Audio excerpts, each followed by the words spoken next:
Bonjour, je suis Guillaume Lartigue, le responsable d'exploitation du groupe Heidelberg Materials pour la région de Pau et des Pyrénées-Atlantiques en France.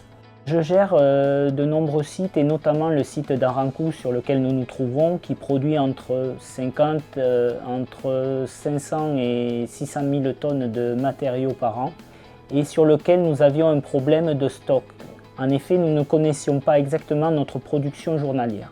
Nous nous sommes rapprochés de la société Techno qui nous a proposé une solution de capteur d'intensité grâce auquel nous pouvons aujourd'hui connaître à la tonne près notre production et ainsi ne plus avoir de problème de stock. Le système est basé sur des capteurs de puissance qui sont installés sur chacun de nos tapis et qui permettent ainsi de mesurer par le biais de l'intensité électrique les quantités de matériaux qui passent sur chacun de nos tapis. Là où avant nous avions besoin d'un étalonnage régulier de nos bascules, nous pouvons maintenant nous passer de cette opération et ainsi garantir nos stocks pour nos fournisseurs. La solution de Controlion nous permet de capter en temps réel nos débits horaires et aussi de déterminer par le biais d'un paramétrage d'alarme si nous avons un problème sur notre installation.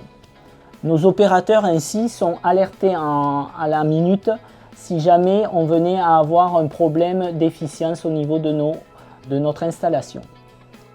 De plus, Controlion nous permet aussi de mesurer et de capter notre consommation en électricité et ainsi de pouvoir vérifier notre ratio kilowatt par tonne produite.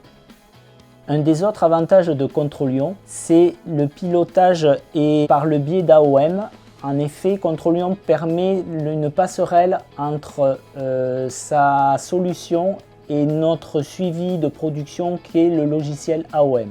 Grâce à cette solution, nos collaborateurs peuvent suivre en direct et piloter de façon optimale la performance de nos sites industriels.